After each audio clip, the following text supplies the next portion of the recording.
हम मेवाड़ी हैं, हम अपनी मिट्टी की लड़ाई लड़ते हैं, हम किसी और के लालच के लिए तलवार नहीं उठाते।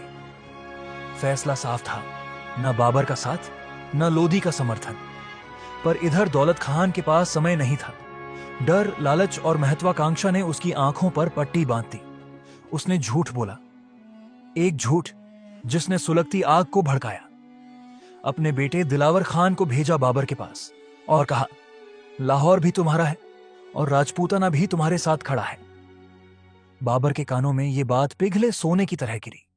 जो अब तक सिर्फ हार देखता आया था, उसे भारत एक सुनहरा सपना लगने लगा। 126 पानीपत का मैदान कुहासे से ढका हुआ, पर इतिहास साफ लिखा जाने वाला था। इब्राहिम लोदी ने 1 लाख सैनिक खड़े किए थे। उसकी सेना में राजाओं का गठबंधन था और एक भारतीय हिंदू सेनानायक राजा विक्रमादित्य भी था। और सामने था बाबर, सिर्फ 15,000 सैनिकों के साथ। मगर उसकी चालें जहर से भी तेज थीं। उसने तोपों की दीवार बनाई, तोपों के आगे गायों को बांधा ताकि हिंदुस्तानी सेना वार करने में हिचके। राजा विक्रमादित्य ने गायों पर हमला करने से मना कर दिया। बाबर की तरकीब काम आई और जब रण शुरू हुआ तो धुएं और बारूद की पहली गूंज ने हिंदुस्तान की जमीन को झकझोर दिया। इब्राहिम लोदी मारा गया। दिल्ली का तख्त अब बाबर के कब्जे में था। मगर राणा सांगा, वो अब भी इस युद्ध से अलग खड़े थे।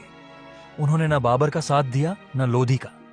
उन्होंने हिंदुस्तान की इस लड़ाई में हस्तक्षेप नहीं किया, क्योंकि यह युद्ध लालच और धोखे का था, न कि धरती और धर्म का।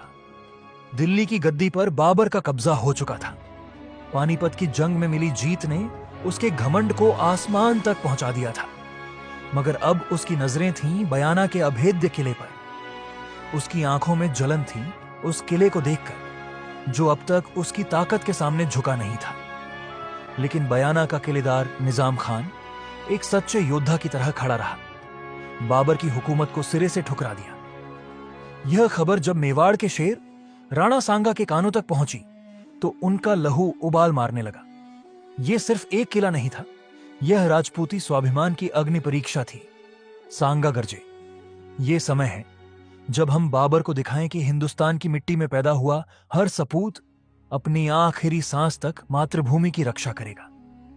बयाना का किला ऊंचे पहाड़ों और गहरे जंगलों की गोद में था, जैसे धरती मां ने खुद इसे दुश्मनों से बचाने का वचन दिया हो। राणा सांगा अपनी सेना के साथ वहां पहुंचे।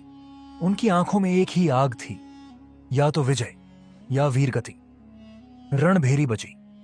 सेना की अगुवाई करते हुए सांगा ने ललकारा, बाबर सोचता है वह तलवार और